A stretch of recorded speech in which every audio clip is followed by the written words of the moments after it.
Kata dia di bordes tangga tuh ada perempuan. Sosoknya seperti kuntilanak, tapi baik. Dia gak ganggu dan cuma diem aja di sudut sambil nunduk. Lalu di kamar seberang kamar saya, kebetulan saat itu pintu kamar tuh terbuka. Teman saya yang indigo ini melihat ada sesosok makhluk di bawah tempat tidurnya. Namun cuma ada kepalanya aja.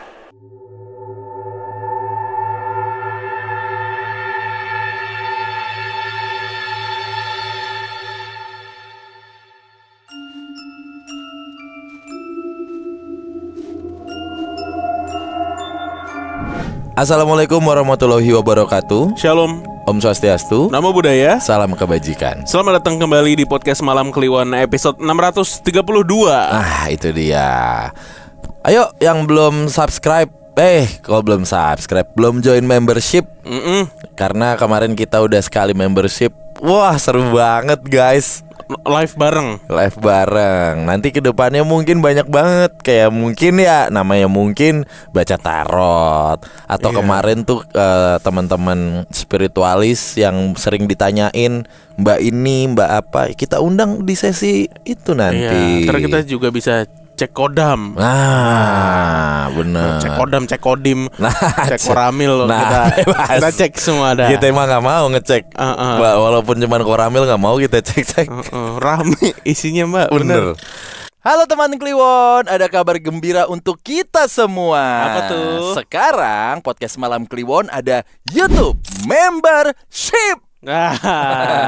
Cuma Rp20.000 teman Kliwon bisa menikmati keseruan-keseruan di balik layar kamera kami. Nah, terus teman Kliwon itu bisa live bareng kita tiap bulan. Jadi teman Kliwon bisa nanya apa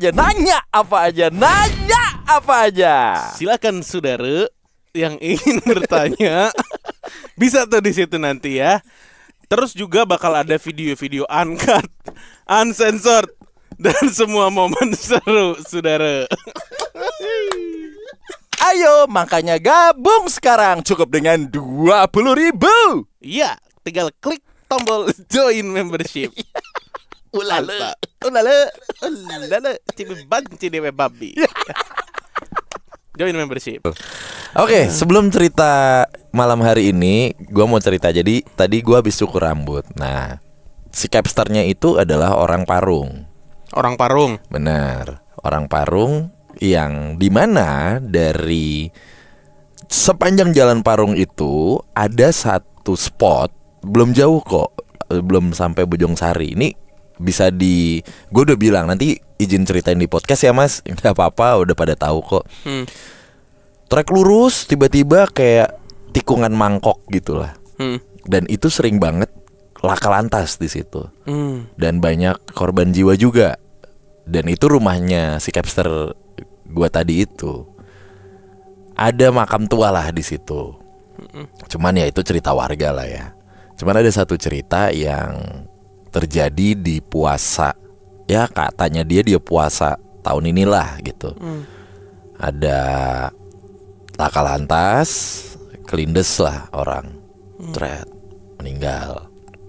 Nah, setelah meninggal, malamnya atau 2 hari kemudian atau ya pokoknya ada marbot di situ. Kemimpian Kemimpian suruh nyari kupingnya. Anjir. Dan spesifik, coba kamu cari di sekitar situ tuh. Ada kayak kali atau ada apa.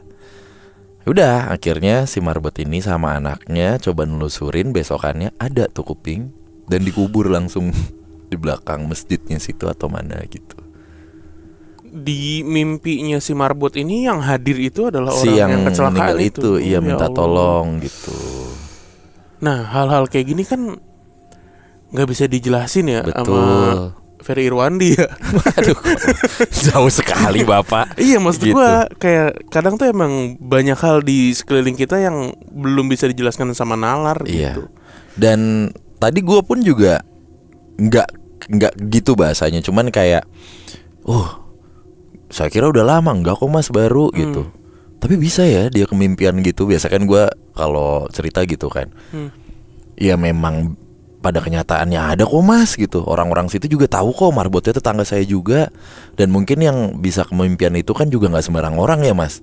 Iya, Tapi benar. kalaupun dibilang itu cuman mengada-ngada, tapi kok ngapain repot-repot nyari kuping gitu maksudnya untuk Kayak dikuburin. bukan. Itu dia. Nyari kuping. Gitu ceritanya. Dan Di Parung ya. iya. Dan gue cerita juga, belum lama kita juga ada kontenan di situ tuh mas, yang di bekas Pulbes sekarang jadi ini nih gue ceritain. Ya. Gitu. Wah, saya tahu tuh mas, gitu. Itu mah tempat maboknya satpam memang mas di situ. Di situ juga jajaran karaokean tuh mas, itu ada karaoke. Batin gue bener. Dugaan Dencil Iya. bener. Ini tempat orang ngetep bang. Iya, dulunya memang full tuh gitu. Belum tayang kayaknya ya. Belum. Harusnya akhir pekan kemarin. Tapi ya tunggu aja lah. Iya, Nanti akan ada tayangan behind the scene ya, khusus buat teman Kliwon yang udah join membership. Iya. Penelusuran PMK bareng Coki Muslim di Fix Angker. Nah, Oke, kita masuk ke cerita pertama. Ini cerita yang sudah dikurasi sama tim redaksi dari PMK. Cerita pertama ini datang dari teman Kliwon di Bandung. Selamat malam Mas Bimo dan Mas Danu. Perkenalkan, saya Rocky dari Tangerang Selatan. Di sini saya mau cerita pengalaman horor saya ketika menempuh pendidikan perguruan tinggi di Kota Bandung tahun 2012 silam. Disclaimer dulu ya, saya bukan indigo dan sangat setumpul-tumpulnya terhadap hal gaib. Namun di sini saya pengen cerita berdasarkan perspektif dari teman saya yang memang seorang indigo. Saya bukan orang asli Bandung, melainkan berasal dari Kepulauan Riau. Pada saat masuk perguruan tinggi, saya memilih untuk kuliah di Kota Bandung. Pada waktu itu saya ngekos di Jalan Ciampelas. Yang saya ketahui dari teman kakak saya yang sebelumnya juga kuliah di kota ini. Yang kita ketahui, di Jalan Ciampelas tuh banyak terdapat ruko-ruko yang jadi pusat perbelanjaan, sehingga membuat area tersebut selalu ramai. Layout dari kos-kosan yang saya tinggalin ini, di sisi yang menghadap ke Jalan Ciamplas terdapat 3 unit ruko. Di tengah rumah pemilik kos, dan di belakang tuh bangunan kos-kosan yang terhubung dengan rumah pemilik kos. Pemilik kos, atau kita sebut saja ibu kos, ini dia tuh udah cukup berumur ketika saya masuk di kosan itu. Mungkin sekitar 70-80 tahun umurnya. Namun dia masih sangat sehat dan aktif. Ini bisa saya lihat dari pola hidupnya yang selalu jalan kaki tuh kemana-mana. Kalau melihat dari gayanya, kelihatan sekali berasal dari kaum borjuis keturunan Belanda. Dan almarhum suaminya juga merupakan seorang pengusaha. Dia meninggal beberapa tahun sebelum saya ngekos di sana. Di masa itu bayar uang kos masih cash, di mana kami anak kos harus mengetuk pintu rumah ibu kos buat membayar. Sambil diizinkan masuk, ngobrol, dan memperhatikan pajangan-pajangan dan foto-foto keluarga ibu kos. Bangunan kos-kosan ini sudah cukup tua. Lantainya masih menggunakan lantai ubin beton dan minim penerangan. Namun yang bikin betah karena lokasinya strategis, dekat kemana-mana. Dan di area kosan ada taman dan gazebo yang sangat terawat, sehingga sangat nyaman lah untuk dipakai bersantai-santai. View-nya pun langsung menghadap ke Jalan Layang Pasupati. Dalam hatiku bilang ini kosan pasti banyak hantunya. Tapi saya bodoh amat karena sangat tumpul terhadap hal-hal kayak gitu. By the way, saya masuk jurusan arsitektur di salah satu kampus swasta. Tahu sendiri ya, tugas kuliah mahasiswa arsitektur tuh selalu bikin melek sampai matahari terbit. Satu hari ada teman saya yang indigo ini, dia mau numpang ngerjain tugas di kosan saya. Saat masih di jalan, saya bilang ke dia, apapun yang ada di kamar saya, jangan bilang. Saya nggak mau tahu, pokoknya takutnya jadi parno. Tapi kalau yang di luar kamar, ntar kasih tahu saya ya. Saya juga kepo nih. Singkat cerita, urusan tugas beres dan dia kembali ke rumahnya. Keesokan harinya di kampus, saya tanya ke dia, di lingkungan kosan saya ada apa aja? Nah, posisi kamar saya ini di lantai 2 paling ujung. Untuk menuju kamar saya harus ngelewatin tangga berbentuk L. Kata dia, di bordes tangga tuh ada perempuan. Sosoknya seperti kuntilanak, tapi baik. Dia nggak ganggu dan cuma diem aja di sudut sambil nunduk. Lalu di kamar seberang kamar saya, kebetulan saat itu pintu kamar tuh terbuka. Teman saya yang indigo ini melihat ada sesosok makhluk di bawah tempat tidurnya. Namun cuma ada kepalanya aja. Yang satu ini katanya agak berbahaya. Selama kuliah dia beberapa kali ke tempat saya. Dan saya udah gak pernah nanya soal hal-hal itu. Karena saya kira ya paling ya itu-itu aja gitu. Time skip, setelah lebih dari 10 tahun, di awal 2025 kami terlibat dalam proyek arsitektur yang sama. Sehingga kami banyak ngobrol lagi nih lewat WhatsApp. Iseng-iseng lah saya tanya ke dia, berhubung saya udah lama ninggalin kosan itu.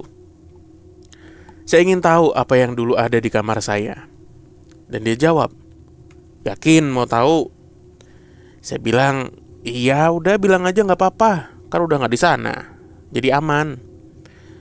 Terus dia bilang, "Di kamar lu mah aman, bersih, gak ada apa-apa.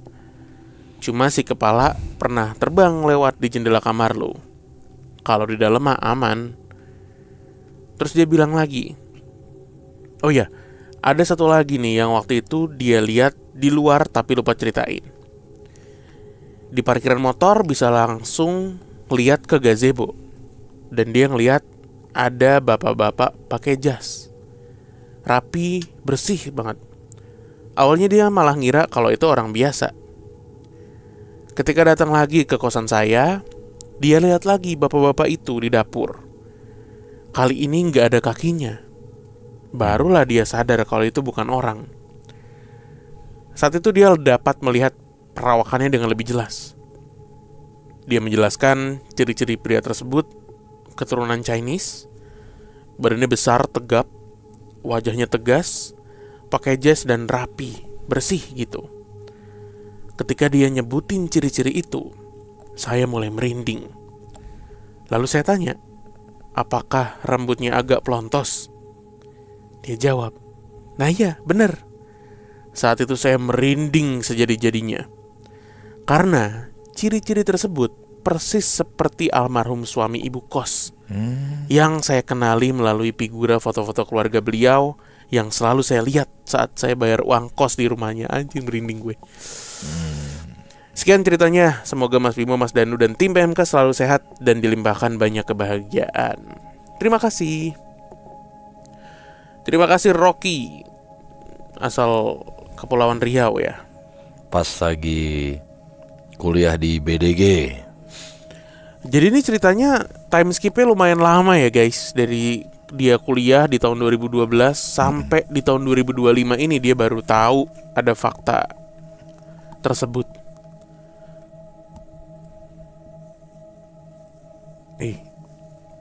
Ternyata ada satu sosok yang dilihat sama si temennya ini, warawiri ya, ada di dapur, ada di gazebo. Suami, almarhum suami ibu kos. Ternyata sosoknya mirip persis. Atau kembarannya? Kan gak ada kakinya dul. Emang kenapa kalau kembaran yang ada kakinya? Ya gak bisa berdiri lah. Iya, kan ngambang. Benar. Atau pakai itu yang di kota tua? Silver sekalian tuh sebadan-badan. Iya. Duduk di tongkat ya. Yang masih jadi misteri sebenarnya ibu kos. Ibu kos selalu, kalau misalnya kita dengar cerita atau baca cerita tentang kos-kosan dan ada ibu kos, kalimatnya tuh selalu ibu kos yang sudah berumur. Ada gak sih ibu kos yang belum cukup umur? Ya belum jadi ibu-ibu, gimana? Tetap kan dia ibu. Ya belum mbak kos. Nah, bahaya itu. Justru yang kita cari kan memang ibu kos muda ya. Loh, ibu kos tua juga banyak. Iya, tapi kan kurang menjual untuk cerita-cerita seperti ini. Betul. Iya kan? Apalagi ibu kos 80 tahun. Wah, apa yang udah ceritain, Pak? Itu Itu udah sepuh. bener. Mas Kino aja belum segitu kan. Tinky Winky, Dipsy, Lala, Puh, ampun sepuh. Nah. Iya. Itu kalau lagi main padel juga lucu tuh, misalkan dibantai nih. Dibantai udahannya gitu. Terima kasih atas pelajarannya, Puh. Terima kasih atas pelajarannya, Puh. Siap. Aduh, orang. Bahasa kaskus ya. Terus juga tadi ya, entitasnya korban kekerasan tuh berarti tuh ya. Yang mana nih? Itu tadi yang disundut dan menunduk tadi tuh apa tuh? Oh, ini Mbak. Iya. Ada di sudut, dia cuma nunduk gitu, bukan disundut. Dia cuma menunduk. Kalau disundut dan menunduk korban bullying. Itu. Atau maling. Wah, iya. Aduh, jadi inget itu. Iya. Gen Z. Bener dah. Postingannya Afif Safi waktu itu. Kenapa? Iya, iya. maling motor ketangkep. Ada aja orang Pondok Indah. Nih, Alias Petamburan. alias Petamburan, bener. Saran buat Gen Z, kalau punya mesin waktu, balik ke zaman 2000-an awal atau 90 ketika bapak lo sama teman-temannya nangkep maling. Jatuhnya lucu. Itu nggak ada bunyi gelepak-gelepok. Nggak ada. Ikat, didudukin. Terserah mau diapain. Ada yang nasehatin, ada yang nyundut. Jadi asbak. Jongkok nanya sama siapa kesini? Gitu. Nggak kelihatan tuh mukul. Nggak kelihatan. Udah Mana rokoknya kretek-kretek coy. Rokoknya kretek. Baranya solid ya. Siksaan 2000 awal tuh. Bang udah bang. Siksaan milenium. Waduh. Temen lu siapa lagi sini? Apa gua saksi mata gua tuh.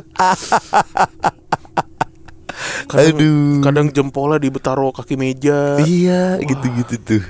Kagak itu blutok sampai mati gitu. Waduh, jarang terjadi tuh di angkatan bapak kita atau om kita dulu.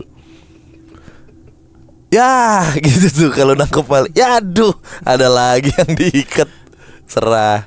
Mana sempaknya biasa warna biru muda. Biru muda luntur. Biru muda nggak jelas. Sepak maling. Iya, kalau kata Surya kayak Citato karetnya tuh. Udah berglazur. Biru muda, ijo, Abu-abu monyet. abu-abu monyet. Udah bukan warna asli. Iya. Masih berbentuk sih. Enggak, maksudnya orangnya tuh jarang ada yang bonyok atau berdarah-darah hancur gitu loh. Cuman codet-codet aja pak gitu. Iya, sundutan rokok the best. Itu disiram kopi biasa juga ada. Iya, tuh. siram kopi. Jadi dulu pernah bokap gue tuh dulu tuh zaman masih banyak, bukan geng motor ya, maling lah, beneran maling gitu. Dan akhirnya bokap gue tuh jadi pam swakarsanya gereja. Lah iya kan, namanya itu kan. Ada maling, ternyata di sebelah gereja di Matraman tuh ada bank. Kalau teman-teman yang Katolik tahu, bank negara gitu deh. Ada maling pak, beneran. Abis kerusuhan lah, zaman habis kerusuhan. Ditangkep, tas. Jalan Matraman kan gede, dipajang pak, bener di motor. Jadi di showcase. Orang lalu lalang kan tuh buat berangkat kerja, dipersilahkan buat ngapain. Pak, iya, jalan, iya. Boleh pukul boleh pak. Kasih mas. Ya terima kasih. Jalan berangkat lagi. Ibu-ibu gitu. Nah gue tuh cuma dapat ceritanya kan, karena gue ya udah SMP, enggak SD lah berarti. Menyokap gue yang marah-marah. Oh gimana bapakmu tega banget sama temen-temennya tuh. Ada ibu-ibu jalan habis dari pasar, kan malingnya nunduk aja kepanasan, palanya dijambak. Terus dibilang, kamu tahu nggak kalau ini dosa? Itu doang. Dosa. Kok diingatkan soal dosa? Dengan kanan udah tertangkap. Iya. Itu baik banget ibu tuh. Kamu tahu nggak kalau ini dosa? Ya, kok sangar. Aduh. Kok bikin jerah? Ini terakhir deh. Apa cara menangani orang-orang yang merugikan kehidupan sosial ya? Gimana itu? Di kampus gua dulu nih ada yang kerjaannya ini ngutang terus ke semua pedagang kantin. Oh ini murid? Mahasiswa. Mahasiswa. Oh. Ngutang terus tuh. Jadi di warung ini ngutang, di warung ini ngutang, pokoknya sampai numpuk. Wah, ada sih gitu. Nah, ada, makanya gue juga bingung. Sampai akhirnya pedagang ngadu. Ngadu sampai ke kuping gue nih. Ngadu lah tuh anak ini gini. Wah, disidang lah. Masalahnya dia ditagih, marah. Ya elah, entar juga gue bayar. Berapa sih? Sampai dia waktu itu sempat ngeluarin duit, dilempar gitu. Tuh gue bayar. Bah, muntap lah anak-anak kan. Senior apa seangkatan nih? Di bawah gua. Udahlah, kita beri salam olahraga. Sampai senior gua, salah satu senior gua nih, dibeliin nasi padang 4 porsi. Nih, makan. Sumpah, sambil diceramahin. Sampai banyak banget kan. Terus bu, makan kan, lu makan selama ini kan. Terus bang, ini nggak di kita apain, udah biar aja, makan aja, ayo makan terus sampai udah, hukumannya itu doang. Aduh, kok ada sih orang sering Ada, gitu ya, bro. Ada. Goblok anjing, jadi apaan tuh? Wah, gua nggak tahu sekarang. Om Swastiastu, beli Bimo dan beli Danu, Ya, iya. dan juga Semeton Podcast Malam Kliwon. Siap. Perkenalkan, nama saya Putu. Wah, nama yang cuman satu nih. Cerita yang akan saya bagikan saat ini adalah saat saya masih tinggal di pesisir, tepatnya di Tanjung Benoa. Wah. Dan cerita yang saya bagikan kali ini adalah pengalaman pribadi saya saat masih kecil. Saya lahir tepat pada purnama Sasih Kedase.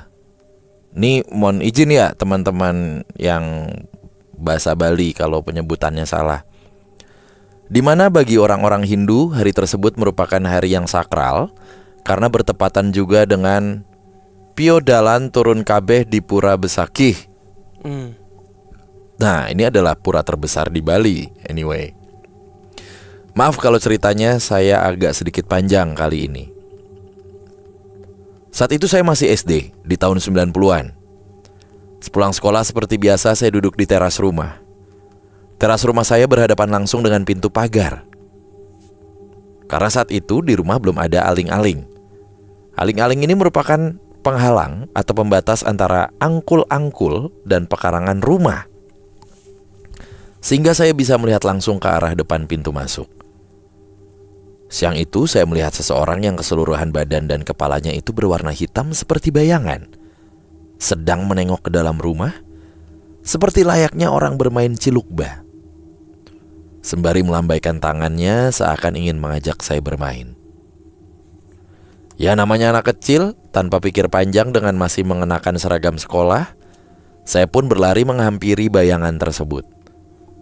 Namun bayangan itu lari menjauh sampai ke pojokan rumah, di mana pojokan rumah saya itu ada pengkolan yang mengarah ke sebuah rumah kosong. Saya pun jadi merasa kecewa karena gak jadi bermain. Bayangan tersebut hampir setiap hari melakukan aktivitas menengoknya setiap saya pulang dari sekolah. Dan sampai suatu hari saya mengalami demam dan mulai mengigau. Kalau kata bapak, saat itu saya selalu ingin berlari ke rumah kosong itu dan mengatakan bahwa ada seseorang yang sudah menjemput saya untuk diajak bermain. Karena dihalang-halangi oleh bapak, saya pun berontak. Tetapi bapak gak melepaskan pelukannya terhadap saya. Di saat yang bersamaan, saya melihat ada banyak wujud kepala raksasa mengitari kepala saya. Saya pun teriak dan memeluk bapak dengan sangat erat sambil berkata, saya langsung aja translate-nya. Artinya demikian nih, ada banyak kepala di atas. Bapak pun menghubungi saudara yang berstatus sebagai pemangku untuk meminta tolong agar bisa ditenangkan sayanya. Pada malam yang berbeda dan hampir berbulan-bulan lamanya tidak mengalami hal-hal aneh, saya keluar kamar saat tengah malam karena ingin buang air kecil dan harus melewati natah pekarangan karena kamar mandi saya terletak di bangunan yang berbeda. Jadi kalau teman-teman bisa bayangin, ini seperti layaknya konsep rumah orang Bali nih. Baru akan membuka pintu, saya melihat dari jendela ada bayangan besar sembari membawa gada, senjata tuh, sedang berjalan-jalan mengitari rumah. Saya hanya memperhatikan dari dalam rumah tanpa bersuara, dan akhirnya memutuskan untuk membatalkan niat saya ke kamar mandi. Long story short, kedua orang tua saya mengajak saya nangkil atau sembayang ke pura yang berada di dekat rawa-rawa di daerah Tengkulung, Nusa Dua. Karena konon pemangku yang bertugas di sana memiliki pengetahuan lebih untuk mengobati seseorang ataupun mengetahui latar belakang seseorang dengan metode merajah atau menggambar wajah seseorang ataupun sesuatu yang dianggap aneh di badan si pasien menggunakan lidahnya. Entah apa yang diceritakan bapak saya terhadap si pemangku tersebut, tibalah giliran saya untuk dicek. Beliau, si pemangku, mulai membaca mantra. Lalu dengan pelan kepala saya dipegang, dan beliau mulai merajah di bagian kening saya. Dan beliau memeriksa bagian dada atas saya. Jadi maaf ya, izin, di atas payudara saya, dan mengatakan kepada orang tua saya bahwa ada 2 tai lalat di masing-masing daerah payudara saya. Ditambah dengan pernyataan mama saya bahwa saya juga mempunyai tai lalat di, mohon maaf, kelamin. Hal itu biasanya disebut dengan melik ceciren atau ceciren. Izin ya kalau salah bacanya nih penyebutannya, karena disertai dengan tanda-tanda dari kata melik tersebut. Melik ceciren adalah seseorang yang mempunyai tanda dalam tubuhnya. Terkadang terlihat di dunia niskala atau skala. Tanda itu berupa salah satu senjata dewata Nawasanga, tai lalat pada kelamin, sujenan di bokong, rambut putih beberapa helai, dan tak bisa hilang. Tangan jari lebih, dan masih banyak lagi. Oh, jadi ini ciri-cirinya, tanda-tandanya. Di Bali itu sendiri, orang melik harus mendapatkan atau melakukan upacara mebayuh atau upacara penembusan untuk menghindari kemungkinan-kemungkinan buruk dari melik tersebut. Jika tidak mendapat banten penembusan, maka biasanya orang yang melik akan diambil atau meninggal pada saat baru bisa berjalan, atau ketika baru menikah, dan ada juga pada saat baru mempunyai anak pertama. Karena kekhawatiran orang tua saya, mereka akhirnya meminta agar si pemangku menutup mata batin saya agar tidak melihat yang aneh-aneh lagi. Demikian. Oke, Bli Bimo dan Bli Danu, terima kasih banyak atas waktu yang diberikan sehingga saya bisa berbagi beberapa cerita dari kehidupan saya. Sekarang saya sudah tinggal di Denpasar dan mempunyai 3 anak. FYI, saya menikah dengan anak Balian Sakti di daerah ini. Bahkan anak saya yang kedua juga mengalami hal-hal aneh seperti saya dan masih berlanjut sampai sekarang, yang mana akan saya ceritakan nanti bagaimana kisahnya. Tiang pamit dumun, suksmalan rahayu, om santi santi om. Siap. Terima kasih kakak. Oh, ini banyak mengandung nilai-nilai kultur lokal ya. Ya. Apa yang disampaikan sama kakak ini? Siapa tadi panggilannya?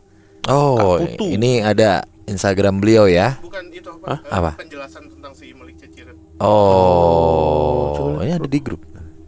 No. Oh. Ya. Salah satu ciri-ciri ya nggak keluar. Nih. Melik ceciren adalah salah satu ciri-ciri melik yang berakibat kematian salah pati atau ulah pati, bla bla bla bla bla. Wah, panjang ya.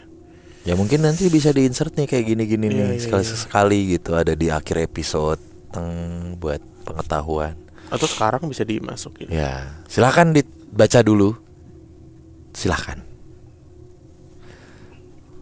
Ya jadi seperti itu ya. Bener yang kita bilang tadi Cil, sebelum syuting.